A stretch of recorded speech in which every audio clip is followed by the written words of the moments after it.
አዲስ አበባ ብዛዕባቲ ናብ ትግራይ ዝግበር ዘሎ ወተሃደራዊ ንጥፈታት መሰረት ዝገበሩ እዋናዊ ዝተባሃሉ አኼባታት አዘዝቲ ሰራዊትን ፖለቲከኛታትን እናተኻይዱ እዮም ዘሎም ብጀነራል ጻድቃን ገብረትንሳኤ ዝምራሕ ሓይሊ ኣብ አዲስ አበባ ህጹጽ አኼባ ገይረሎም እዋናዊ ምዕባለታት መሰረት ዝገበረ አኼባ ኩነታት ትግራይ ገይረሎም መራሕቲ ዓለም ኣብ ቅልውላው ትግራይ ብቁሉዕ ክዛረቡ ከም ዝግባእ ዓለም ለኻዊ ትካል ሰብኣዊ መሰረት ሂውማን ራይትስ ዎች ጻውዒት ተቕሪቦሎም ኢትዮጵያ ናብ ባሕሪ ክትኣቱ ግድን ከም ዝኾነ ቀዳማይ ሚኒስትር ኢትዮጵያ አብይ አሕመድ ኣብ አኼባ ሕብረት አፍሪቃ አፍሊጦም እዚ ከም ዚንም ከሎ ኣብ ምሉእ አፍሪቃ ዝርከቡ ሩባታትን ተፈጥራዊ ጸጋታትን ንሓበራዊ ረብሓ ኣብ ዝውዕልሉ እዋን ምንጭ ምርግጋእ ክኾኑ ከም ዝኽእሉ እቲ ቀዳማይ ሚኒስትር ገሊጹ ዘሎ ዋና ዳይሬክተር ውድብ ጥዕና ዓለም ዶክተር ቴድሮስ አድሓኖም ኣብ ክልል አምሓራ ብዛዕባ ዝካየድ ዘሎ ግጭት መሰረት ብምግባር እውን መልእኽቲ ኣሕሊፈሎም እዚኦምን ተወሰኽቲ ሓደሽቲ ሓበሬታትን ካብ ዜናታትና ክትረክቡ ኢኹም ትግራይ ራይዝን ሰላምታና ኣብ ዘለኹም ይብጻሕኩም ሰብስክራይብ ላይክ ሼር እንዳገበርኩም ዜናታትና ተከታተሉም ናብ ዝርዝራቶም ክንቅጽል ኢና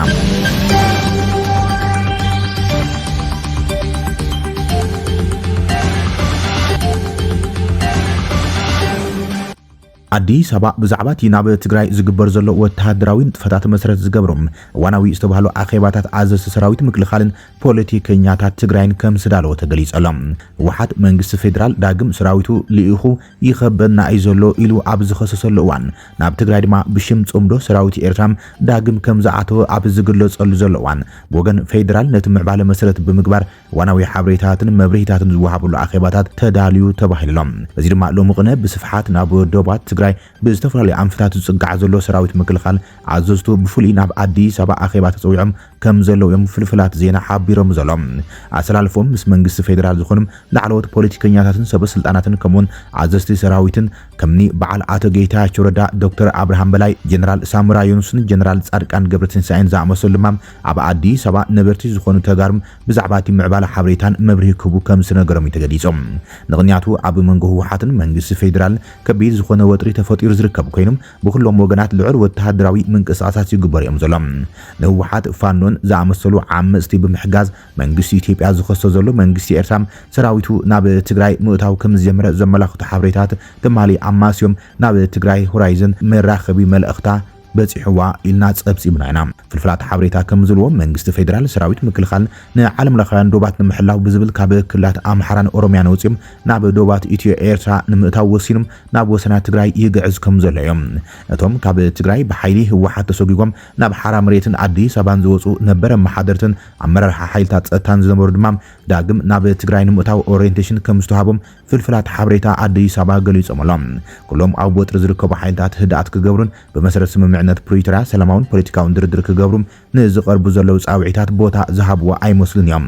ወሓት ስምምዕነት ፕሪቶሪያ ብሙሉእነት ክትግበርን ግዛኣታዊ ሓድነትን ተመዛበልትን ናብ ንቡር ክምለስን ፖለቲካዊ ድርድር ክጅመርን ንሕብረት አፍሪቃ ሓዊሱ አውሮፓን ኣሜሪካን ሕብራት ሃገራትን ደርዘን ደብዳቤታት ጽሒፉ መልሲ ኣይረኸበን እዮም መንግስቲ ፌደራል ካብ ሕብረት አፍሪቃ ንዝቐረበሉ ሕቶ ድርድር ምስ ወሓት ድማ ከም ዝነጸጎ ጸብጺብና ኢና እዚ ሓደገኛ ምዕባለ ድማ ትግራይ ዳግም ዓውደ ውግእ ዝገብር ምዃኑም ብዙሓት የጠንቅቑ እዮም ዘሎም بجنرال ጻድቃን ገብረትንሳኤ ዝምራሕ ሓይሊ ኣብ አዲስ አበባ አኼባ ኩነታት ትግራይ አካይደሎም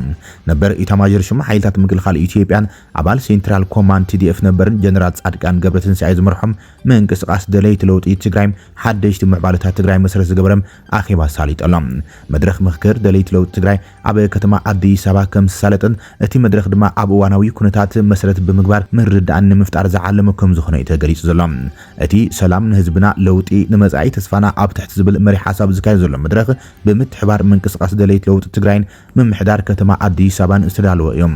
ات مدرخ منقسقاس دليت لوط تግራይ ውድባት ዓረና ንላዕላውነትን ዲሞክራሲን ትንሳኤ ሰብዓ እንደርታ ስምረትን ባይቶናን ዝሓቆፈ እዮም ኣብቲ መድረኽ ተደራደርቲ ስምምዕነት ሰላም ፕሪቶሪያ ዝኾነም ነበር ኢታማዦር ሹም ሓይልታት ሰራዊት ምክልኻል ኢትዮጵያ ጀነራል ጻድቃን ገብረትንሳኤን አቶ አሰፋ ብርሃን ሓዊሱም መራሕቲ ዝተፈላለዩ ውድባት ፖለቲካ ትግራይ ዝተፈላለዩ ክፋላት ሕብረተሰብን ፍሉጣት ፖለቲከኛታትን ተሳቲፎም ለሎም እዚ ድማ እቲ ኣብ ትግራይ ዘሎ ኩነታት መሰረት ብምግባር ዝረኣይ ዘሎ ሓደሽቲ ምዕባለታትን መሰረት ብምግባር ሓበራዊ ምርዳእን ምፍጣር ዝዓለመ ከም ዝኾነ ተገሊጹ ዘሎም መራሕቲ ዓለም ብዛዕባቲ ኣብ ትግራይ ዝረአ ዘሎ ቅልውላው ድምጾም ከስምዑ ከም ዝግባእ ዓለም ለኻዊ ትካል ተሓለቕቲ ሰብኣዊ መሰላት ዝኾነ ሂውማን ራይትስ ዎች ተሓሳሲቦም ኣብ ሰሙን እዚ ንዓመታዊ ዋዕላ ሕብረት ኣፍሪቃ ናብ ኣዲስ ኣበባ ኣትዮም ዘለዉ ኣፍሪቃውያን መራሕትን ካልኦት ዓለም ለኻውያን መራሕትን ጽልዋ ፈጠርትን ኣብ ጉዳይ ትግራይን ኢትዮጵያ ዘላትሉ ቅልውላውን ብግልጺ ክዛረብሉ ከም ዝግባእ ሂውማን ራይትስ ዎች ጸዊዑ ዘሎ ህዝቢ ትግራይ ብስንኪ ዝተኻየደ ዕዕናዊ ኩናትን ሰብ ዝሰርሖ ሰብኣዊ ሓደጋን ሕዙን ኣብ ከቢድ ኩነታት ዝርከብ ዝበለ ሂውማን ራይትስ ዎች ተሳተፍቲ ተዋዕላም ነዚ ጉዳይ ክዛረብሉ ይግባእ ኢሎም ዋና ጸሓፊ ሕብረት ሃገራት መራሕቲ ሕብረት ኣውሮፓን መሻርክቲ ዓለምን ብዛዕባ ህዝቢ ዝበጽሖ ዘሎ በሰላን በታ እንጋሪት ሕብረት ኣፍሪቃ ዝኾነት ኢትዮጵያ ኣብ ልዕሊ ህዝቢ ዝፍጸሙ ዘሎ ሓደጋታት ብግልጽ ክዛረቡ ይግባእ ክብል ሂውማን ራይትስ ዎች ለቦ ኣቕሪቦም እቲ ትካል ከም ዘሎ ኣብ መበል 39 ኣኼባ መራሕቲ ሃገራትን መንግስታትን ተሳተፍቲ ዝኾኑ ኩሎም መራሕትን ኣካላትን ነቲ ኣብ ኢትዮጵያ እናተበላሸው ዝኸይድ ዘሎ ቅልውላው ሰብኣውን መሰላትን ሓዊሶም ንዘሎ ጭቡጥ ኩነታት ሓዊሶም ነቲ ኣብ ትግራይ እናኸፈ ዝኸይድ ዘሎ ዘይምርጋዕን ጎነጽነ ልዕሉ ክዝተየሉን ክዛረቡልን ከም ዝግባእም ኣስሚሩሉ ዘሎ እቲ ኣዝዩ ዘተሓሳስብ ይብል ሂውማን ራይትስ ዎች ኣብ መወዳእታዊ ርሕጥሪ ኣብ መንጎ ሰራዊት ኢትዮጵያን ሓይልታት ትግራይ ናብ ውግእ ዘምርሐ ጎነጽ ምፍጣርም ነቲ ኣብ ትግራይ ዘሎ ዛጊድ ዘይሓወየ በሰላም ብቐጻሊ ከቢድ ቅልውላው ሰፊሕ ምዝባል ከስዕብ ከም ዝኽእል ሓቢሮም ተሳተፍቲ መበል 39 ጉባኤ ሕብረት ኣፍሪቃ ኢትዮጵያ ከም ኣካል ስምምዕነት ሰላም ፕሪቶሪያ 2022 ዝተጣየሸ ኣሰራርሓ ምክትታልን ሕብረት ኣፍሪቃ ተወሳኺ ተቆጻጸርቲ ክዋፍር ክትፍቅድም ጽዕንቶ ክሕድሩን ክጽውዑ ይግባእ ዝበለ ሂውማን ራይትስ ዎች ካብዚ ብተወሳኺ ዋዕላ ሕብረት ኣፍሪቃ ኣብ ኢትዮጵያ ኣብ ልዕሊ ሰላማዊ ሰባት ዝፍጸሙ ተወሳኺ ግሰት ንምክልኻል ካብ መራሕቲ ንጹርን ዝተዋደደን ስጉምቲም ክወሰደሉ ወሳኒ ዕድል ዝፈጥር ተግባር ክፍጽም ኣተሓሳሲቦም መራሕቲ ሕብረት ኣፍሪቃ ንኣንጋዲት እቲ ዋዕላ ዝኾነት ኢትዮጵያ ክስከፍዋ ኣይግባእን ምስ መራሒ እቲ ሃገር ድማ ቃል ዓለማዊ ርክባት ካብ ምግባር ነቲ ጉዳይ ብግልጺ ክዛረቡልን ይግባእ ነዚ ንምግባር ድማ ክስከፉን ክፈርሑን የብሎምን ክብል እዩ እቲ ትካል ጻውዒት ኣቕሪቦም መራሕቲ ሕብረት ኣውሮፓን ሕብረት ሃገራትን ንኹሎም ተዋሳእቲ እንኮላይ ኣብ ወርሒ ዳር 2022 ስምምዕነት ምቁራጽ ጸበታት ፕሪቶሪያ ዝፈረሙን ዘይፈረሙን ጎነጽ ከወግዱን ሓዊ ካብ ምቅጻል ክቁጠቡ ንምክልኻል ጽዕንቶ ክገብሩ ይግባእ ዝበለት ትካል ንሲቪላዊ ሓለዋም ተበጻሕነት ሓገዛ ተበጻሕነት መሰረታዊ ኣገልግሎታትን መሰጋገር ፍትሕን ዝምልከት ቁልፊ ድንጋጌታት ንምትግባር ቀዳምነት ክቡን ብግልጽ ክጽውዑ ይግባእ ክብል ሂውማን ራይትስ ዎች ኣመልኪቱ ዘሎ ኢትዮጵያ ናብ ባሕር ክትኣቱ ግድን ከም ዝኾነ ቀዳማይ ሚኒስትር ኢትዮጵያ አብይ አሕመድ ኣፍሊጦም ቀዳማይ ሚኒስትር አብይ ኣብ ዋዕላ ሕብረት ኣፍሪቃ ኣብ ዘስምዑ መድረክ ከም ኢትዮጵያ ልዕሊ 130 ሚልዮን ህዝቢ ዝነብረላ ሃገር ዘላቂ ልምዓት ዝተፈላለዩ ኣማራጽቲ ወደባት ከም ዘድልያ ገሊጾም ቀዳማይ ሚኒስትር ኣብ መበል 39 ዋዕላ ሕብረት ኣፍሪቃ ብዝመሓላለፎ መልእኽቲ ሰላማዊ ምትሕባር ውሕስ በጻሕነት ባሕሪ ምርግጋጽ መሰረታዊ ናይ ህልውና ጉዳይ ከም ዝኾነ ገሊጾም ብተወሳኺ ንመጻኢ ቁጠባዊ ብልጽግናን ነዊሕ ዝጸንሕ ምርግጋዕን ቀርኒ ኣፍሪቃ ውሕስ ወደብ ባሕሪ ኢትዮጵያ ኣገዳስ ከም ዝኾነ ይስሚሩሎም ቀዳማይ ሚኒስትር አብይ ኣብ ዝሕዝዋን ኣብ ዓለም ለኻዊ ምስጋሪና ዘለና ኣብዚ ናይ ዘይርጉጽነት ዘመን ሓይሊ ኣፍሪቃ ኣብ ርእሰ ምጥማን ሓድነት ኢሎም ኢትዮጵያ ወደብ ባሕሪ ክህልዋ ድሌታ ብተደጋጋሚ ገሊጻ እያ ቀዳማይ ሚኒስትር አብይ ቅድሚ ሕዚ 130 ሚልዮን ህዝቢ እስራት ጂኦግራፊክ ክኸውን የብሉን ኢሉ ከም ዝነበረ ይዝከር እዮም ቀዳማይ ሚኒስትር አብይ አሕመድ ናብ ባሕሪ ምምጻሕ ንኢትዮጵያ ናይ ህልውና ጉዳይ ካብ ዝብሎም ንድሓር ምስ ጎረቤት ሃገር ኤርትራ ዝምድናታቱ ተባላሽ ዘሎም እዚ ከም ኢሎም ኩሉ ድማ ቀዳማይ ሚኒስትር ኣብ መላእ ኣፍሪቃ ዝርከቡ ሩባታትን ሓበራዊ ረብሓታት ኣብ ዝውዕሉ እዋን ምንጭ ምርግጋዕ ክኾኑ ከም ዝኽእሉም ተዛሪቦሎም ቀዳማይ ሚኒስትር አብይ ኣብ መበል 39 ዋዕላ ሕብረት ኣፍሪቃ ኣብ ዝሃቦ መድረም ማይ ካብ ሃፍትን ላዕሊ መሰረት ልምዓት ምህዞን ምርግጋዕን ኢልዎም ዋዕላ ሕብረት ኣፍሪቃ ምርግጋጽ ዘላቂ ማይን ጽሬትን ምዕዋት ኣጀንዳ 2063 ብዝብል ቴማ እዩ ዝካየድ ዘሎ ማይ ከተማታትና ሕርሻና ጥዕናና ሰላምና ይቀርጽ ክብል ቀዳማይ ሚኒስትር አብይ ኣብ ዝስማዕ መድረም ኢትዮጵያ ብጥበብ ዕብየት ምንቅስቃስ ሓላፍነታዊ ምሕድራም ማይ ኣገዳሲ ምዃኑ ተማሂራ ምህላዋ ኣመልኪቶም ዓብይ ግድብ ሕዳሴ ኢትዮጵያ ንቤተሰብን ንኢንዱስትሪን ሓይሊ ኤሌክትሪክ ዝህብ ጥራሕ ዘይኮነስ ንጎረባብቲ ሃገራት እውን ናይ ወጻኢ ሸርፊ ከም ዘምጽእ የመልኪቶም ቀዳማይ ሚኒስትር አብይ ኣብ መኽፈቲ ስነ ስርዓት መበል 39 ዋዕላ ሕብረት ኣፍሪቃ ኣብ ዝሐለፎ መልእኽቲ ኣፍሪቃውያን ሃፍቲ ማይ ብግቡእ ክጥቀሙሉ እንተኽኢሎም ኣብ ምዕባለ ኣፍሪቃ ልዑል ጽልዋ ክሕድሩ ከም ዝኽእሉ ገሊጾም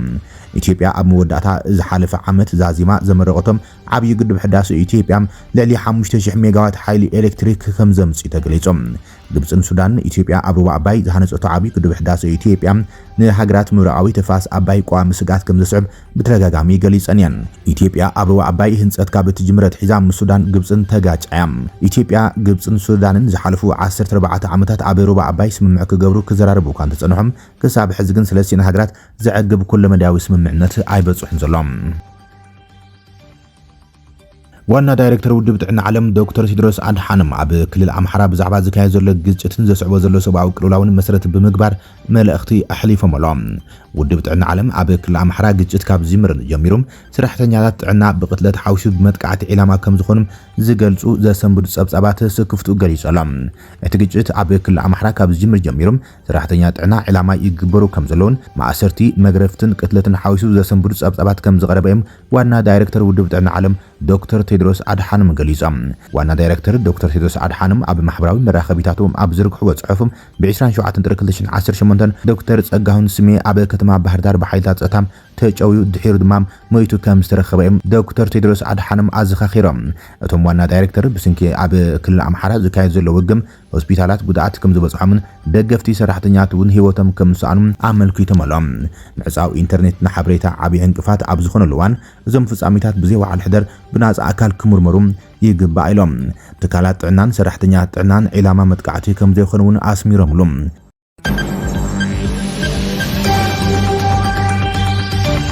ክብራትን ፍትዋትን ተኸታተልቲ ዜናታትና ነዚ ሰዓት ዝብልናይ መሓደሽቲ ምዕባለታትን እዋናዊ ዜናታትን ኣብዛዚምና ኣለና ንሰናይ ምክትታልኩም ነመስግን ሰላም